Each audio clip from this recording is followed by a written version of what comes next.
13 EastEnders businesses you've probably forgotten existed. Fancy a pizza at Giuseppe's?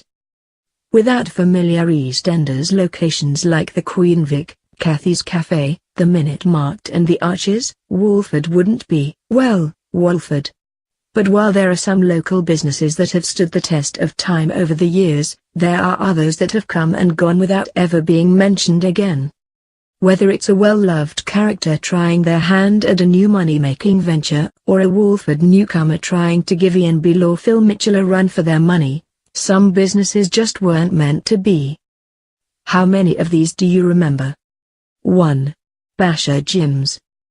Located at 9 Turpin Road, Basher Jim's Boxing Club was owned by Jack Branning and Michael Moon. The club was nostalgically named after Jack's dad Jim Branning, who was a well-known boxer in his heyday. Jim apparently went by the name Basher Branning in the boxing world, giving Jack the perfect name for his new business. The Jim's office was the prime location for anything shifty that might be going on in Walford at the time, with Michael and Jack often at loggerheads. Even Janine Butcher was involved in the Jim for a short time, buying Jack out when he left the square in 2013. 2. Ronnie's Boxing Club and Gym. After Michael Moon was murdered in 2013 and Janine was carted off to prison, she put the gym up for sale and none other than Walford's very own Ronnie Mitchell became the new owner. She continued to run the business as a boxing club but also added a gym to appeal to a wider audience. She also very modestly named her new business after herself, which seems to be a bit of a common theme in Walford. 3. Butcher's Joints. It seems number 2 Turpin Road has been the prime location for many a Walford business over the years. In 2011, Janine Butcher set up her letting agency and cleaning company, employing Billy as her managing director. The business venture was surprisingly successful, with Janine even employing the likes of Lucy Beale to work in sales. After going to prison for Michael Moon's murder in 2014, Janine then sold Butcher's Joints. The same time she also sold Basher Jim's, leaving the offices empty and poor Billy out of a job. 4. Blades. Not long after Janine vacated the premises at 2 Turpin Road, Dean Wicks decided to try his hand at owning his own hair salon and opened Blades. Funded by his granddad Stan Carter, Dean seemed to be successful and the salon was a hit. But his flourishing business empire came crashing down when he was sent to prison to await trial for the attempted rape of his fiancée Roxy Mitchell. By 2016 Blades was no more. 5. Elysium.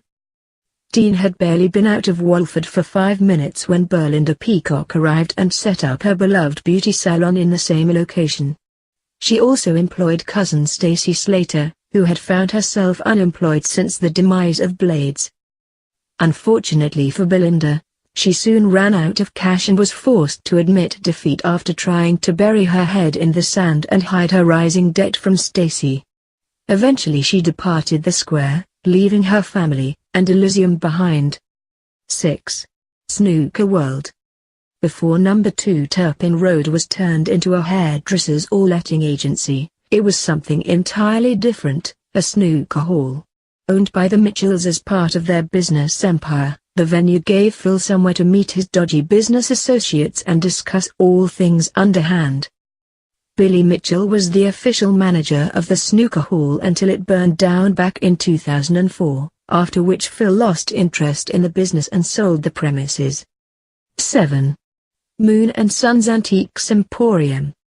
Before it became the location for Ian Beale's restaurant, 68 Turpin Road was an antiques shop owned by Eddie Moon and run by his sons Anthony and Tyler Moon. The shop didn't last long though, after Anthony found himself getting into a spot of bother during a poker game with Derek Branning. Oops. 8. Scarlett's. Today viewers will know 68 Turpin Road as Ian Beale and Masood Ahmed's new fusion restaurant Walford East, which is about to open its doors for the first time. But Mars isn't the first person Ian has gone into business with. Initially Ian called the restaurant Ian Beale at Le Square, but he ran out of money and was facing closure before Janine Butcher rescued him. She renamed the venue Scarlett's after her daughter, but there was trouble along the way thanks to a fire and a disaster with the sprinkler system.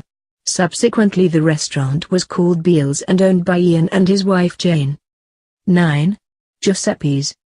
Back in 1998, 88 and 90 George Street were knocked through to become one larger property, which was opened as an Italian restaurant run by Rosa DiMarco and her boys, Pippi and Gianni. The restaurant was named after their late patriarch, Giuseppe DiMarco. Before being knocked through, the two buildings were used as Hills Hardware, Walford Furnishing Warehouse, a hair salon called Cool for Cuts and even a pet grooming parlor. 10. The RGBG. After the DiMarco family relocated to Leicester, Masood Ahmed and his family took over the premises and reopened as the RGBG.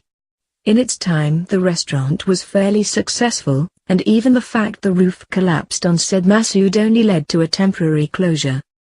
But the family's dreams came crashing down when they went bankrupt, and the premises have been boarded up since 2015, and they still remain derelict to this day. 11. Post Office. Another of the Masood family's many business ventures during their heyday was the post office, located at 7 Turpin Road. Before the family took over the business it was originally called Brindley's Post Office. Zainab could often be found exchanging the latest gossip at the post office window, but unfortunately Walford residents were forced to go elsewhere for their stamps when the post office suffered the same fate as the RGBG and closed down. 12. Abercorn B&B, Kim's Palace. The original B&B on Albert Square was located at numbers 18 and 20. It was owned by an unseen character called Doris, and it wasn't until 1989 that Pat and Frank Butcher took over running the business. Although the B&B business was closed in the OOS, it was later relaunched by Kim Fox as Kim's Palace in 2011. By 2015 Kim had decided to sell her half of the property, making numbers 18 and 20 separate buildings once again. Today Patrick, Kim and Denise live in number 20. Meanwhile, 18 is where Jay Brown and Billy Mitchell live, with Honey Mitchell and her kids about to set up residence there, too. 13. Walford Surgery. Up until 2015 Walford residents didn't have to go any further than 1A Albert Square if they required some medical attention. Unfortunately the surgery then closed due to local budget cuts, and it was announced on screen by Carol Jackson that everyone would now have to travel further afield to see a doctor thanks to the basement medical center closing.